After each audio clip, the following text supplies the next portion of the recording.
Good morning, শুভ সকাল বন্ধুরা। Welcome to my channel day with Srabanti. আশা করি তোমরা সকলেই খুব ভালো আছো, সুস্থ আছো, আমরাও ভালো আছি। আমার ভিডিওটা যে যেখান থেকে দেখছো আমার সকল বন্ধুদেরকে অনেক অনেক ভালোবাসা দিয়ে আজকের ব্লগটা শুরু করছি। আজকের ব্লগটা তোমাদের খুব ভালো লাগবে। তা এখন ঘড়িতে 9:30 বাজতে যায়। ঘুম থেকে উঠে লিকার চা খাওয়া হয়ে গেছে। কর্তামশাই কিন্তু বাড়িতে নেই, কর্তামশাই সকাল সকালই বেরিয়ে পড়েছে কর্মক্ষেত্রে। আর আমি এখানে নিজের জন্য একটু পান্তা ভাত করে নিই। পান্তা ভাতটা ছিল, সেটাকে গুছিয়ে রেখে দিলাম, একটু পরে খাবো। কারণ এত সকালে পান্তা ভাত খেলে ব্যাস আমার চোখে ঘুম লেগে যাবে। আগে কাজগুলো টপাটপ করে নেই।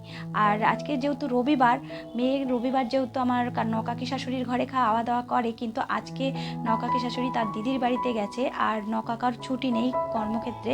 তার জন্য আজকে মেয়ে ওই সকালে টিফিনটা খেয়ে আসবে আর দুপুরবেলা আমার কাছে খাবে।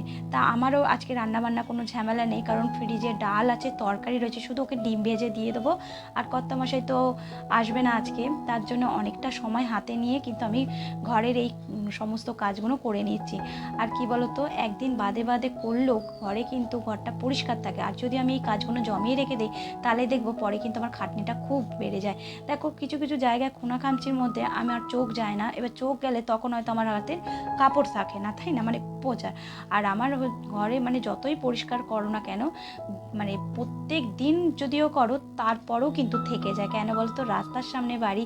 এখন বৃষ্টি হচ্ছে বলে কদিনটা একটু ধুলোটা হচ্ছে না, কিন্তু বৃষ্টি বন্ধ হলে ব্যাস ধুলো কাকে বলে। কারণ রাস্তা দাঁত বেরিয়ে গেছে যাকে বলে। ইট ফিট সব দেখা যাচ্ছে। পুজো আসছে, আবার হয়তো ওপর দিয়ে পিচ দেবে, রাস্তার সমান করবে, তারপরে আবার বৃষ্টি হবে, ব্যাস পিচ উঠে গিয়ে ইটগুলো দেখা যায়। ওর জন্যই বললাম দাঁত দেখা যায়। যাকে চলো, অনেক কথা বলছি, আরও কথা বলবো তোমাদের সাথে। আজকে আমি যাব আরেকটা জায়গায়, যেখানে কোথায় যাব সে হাঁটু জল আর সাগর পার করে যাব। তা ভিডিওটাকে স্কিপ করে দেখো না, পুরো ভিডিওটা দেখো, খুব তোমাদের উপকার পাবে এই ভিডিওটার থেকে। তা এখন আমি এই চাদরটাকে তুলে নিলাম, কারণ চাদরটা অনেক দিন ধরে জানো না রয়েছে, আর বেশি দিন না চাদর ভালো লাগে না, শুতে ভালো লাগে না। তার জন্য আজকে চাদরটা তুলেই নিলাম। আর চাদর এখন পাতবো না, পরে একবারে স্নান করে এসে তারপরে আমি চাদরটা বিছনায় পাতবো।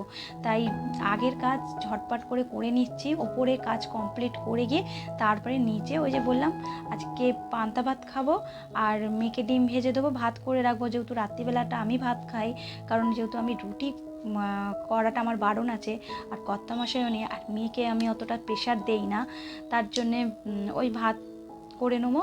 মেয়ে আর আমি দুজনেই ভাত খেয়ে নেবো।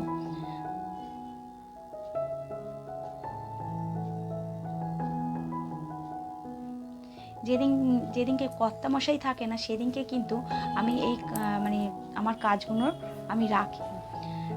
কেন দেখবে, ওদিকে চাপ থাকলে তাহলে কিন্তু এইদিকে কাজ করা যায় না। আর আমাদের তো জলের সাথে চলতে হয়, কারণ টাইমের জল, আর জল ফুরুত করে চলে গেলে তখন কিন্তু খুব প্রবলেমে পড়ে। তার জন্য তাড়াতাড়ি করে কাজগুলো করে নেই। আর এই কাজগুলো করার আগে না আমি আগের দিন মাথায় সেট করে রাখি যে পরের দিন আমি কি কাজগুলো করবো। তাহলে কি বলো তো, ঘুম থেকে উঠে না ঝটপট করে আমি কাজগুলো করে নিই। আর এই যে আমার ঘরে এই তিনটে বড় বড় বড় জন, মেজো জন আর ছোটো জন, এই মহাজনগুলো রয়েছে জানো না। এই পাল্লাগুলোতে এত ধুলো পড়ে কি বলবো।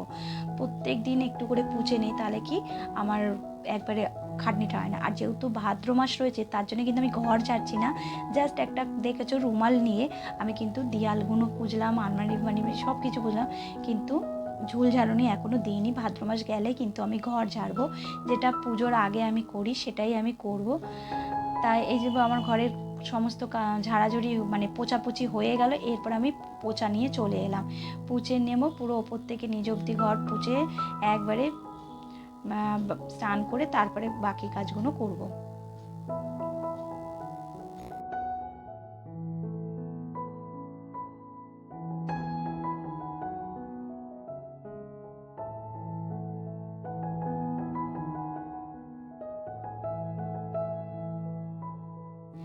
প্রত্যেক বছর পুজোতে আমি থাকি না, বাইরে ঘুরতে যাই।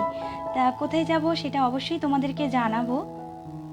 তার জন্য পুজোয় সেরকম কেনাকাটা কিছু করি না, ওই মেয়েকে কিনে দেই। আর যেহেতু থাকি না, তা ওই বলতে গেলে শাড়ি চুড়িদার যা কিনলে আমি কালী পুজোতেই পরি। তা সেরকম আজকেও মানে একটু ইচ্ছা আছে যে যে ধরনের শাড়ি দেখিয়েছে দামের মধ্যে যদি হয়ে যায়, আমাদের মধ্যবিত্ত ঘরে কী বলতো বেশি হাই লেভেলের দামেও না কেনা যায় না। তা দেখলাম যদি ভালো লাগে, যদি জিনিসটা ভালো পাই তাহলে নিশ্চয়ই নেব। তা সেই আশা, বুক ভরা আশা বেঁধে রেখেছি মনের ভেতরে যে দেখা যাক কী হয়। তাই তাড়াতাড়ি করে কাজ করে নিচ্ছি। আর যেহেতু আমরা 4 বান্ধবী, যেখানেই যাই 4 বান্ধবী একসাথেই যাই, এ ওকে ছাড়া যাবে না, ও ওকে ছাড়া যাবে না, এই রকম জানো তো। তা না কিনলেও তাই তাদের সাথে একবার যাব। বাইরে কিন্তু মুষলধারে বৃষ্টি হচ্ছে আর তার মধ্যে দেখো হাওয়া দিচ্ছে।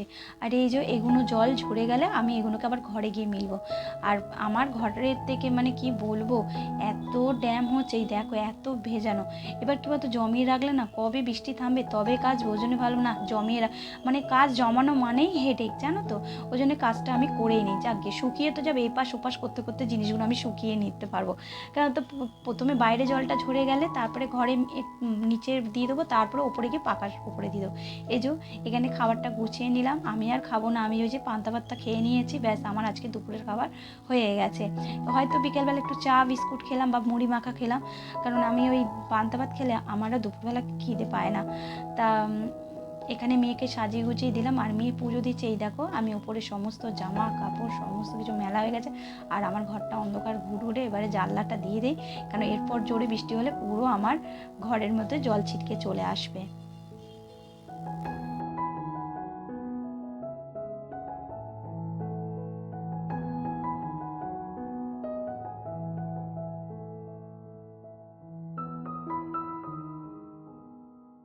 ঘড়িতে 7টা বাজে, রেডি সেডি হয়ে বেরিয়ে পড়লাম। কোথায় যাচ্ছি চলো তোমাদের সঙ্গে করেই নিয়ে যাই, তোমরা না থাকলে হয়। একটা তো হাতে রয়েছে, এই আর একটা ফোন নিয়ে নিলাম। চলো লাইটগুলো অফ করি, এবার তো ঘুটঘুটে অন্ধকার হয়ে যাবে। রাস্তাটা কত অন্ধকার দেখো, ঘুটঘুটে, এখানে একটু আলো আছে আর চারিদিকে জল। আমার আজকের ভিডিওটা যদি তোমাদের ভালো লেগে থাকে তাহলে প্লিজ লাইক করে দিও। তোমাদের একটা লাইক পরবর্তীকালে ব্লগ বানাতে আমাকে অনেকটা মোটিভেট করে। আর তোমাদের যদি মনে হয় ইউটিউবে আমি একটুখানি জায়গা করে নেই, তাহলে আমার চ্যানেলটাকে সাবস্ক্রাইব করতে পারো, চাইলে শেয়ারও করতে পারো। চলে এসেছি কার বাড়ি বুঝতেই পারছো, হ্যাঁ মৌসুকির বাড়িতে এসেছি। আর কোকো দেখলাম ভালোই আছে, সুস্থ হয়ে গেছে বেচারা, নিজে থেকে খাওয়া বন্ধ করেছে আবার নিজে থেকে খাওয়া শুরু করেছে। হ্যাঁ ডাক্তার দেখাতে লেগেছে। আর ওই যে ময়ের শাশুড়ি এলেও শাড়ি নিয়ে, তার শাড়িটা দেখলাম ভালোই, খুব সুন্দর শাড়ি দেখাতে নিয়ে এলো। তো চলো আমরাও জল ঠেঙিয়ে আমরা গেছি।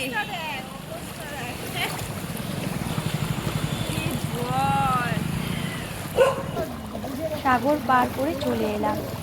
সোদপুরের বুকে এরকম একটা শাড়ির দোকান আছে যেখানে ভাইরাল 50 টাকা। বুঝতেই পারছো, মা অন্নপূর্ণা শাড়ির ঘর। এটা আমার মেয়ের আগে টিউশন পড়তে যেত, তার অপোজিটেই দোকানটা হয়েছে নতুন। তা এখানে ভিডিওতে যা দেখিয়েছে শাড়ির দামগুলো শাড়িগুলো, কিন্তু এখানে দেখলাম উল্টো। এবার বুঝে নাও তোমরা। তা এসে তো পড়েছি, কিন্তু হতাশ হয়েই বাড়ি ফিরতে হবে। একটা কিছুই আমরা কিনিনি এখান থেকে। ভিডিও দেখে যারা যাচ্ছে একটা দুটো শাড়ি কিনতে, তারা কিন্তু এই হতাশ হয়েই বাড়ি ফিরছে। বেরোনোর পর সবার মুখে এখানে যারা ব্যবসা করতে চায় তাদের পক্ষে ভালো হবে, কিন্তু আমাদের জন্য ওই একটা নেওয়ার জন্য ভালো হবে না। যাক গিয়ে তারপরে হতাশ করে বাড়ি ফেরার আগে ভাবলাম একটু মনটাকে একটু হ্যাপি করার জন্য একটু ফুচকা খেয়ে নেই। ফুচকাটা মামুন আজকে খাওয়ালো, আবার মামুন আবার চায়ের নেমন্তন্ন করলো। তা ওর বাড়িতে গিয়ে আবার চা খেলাম।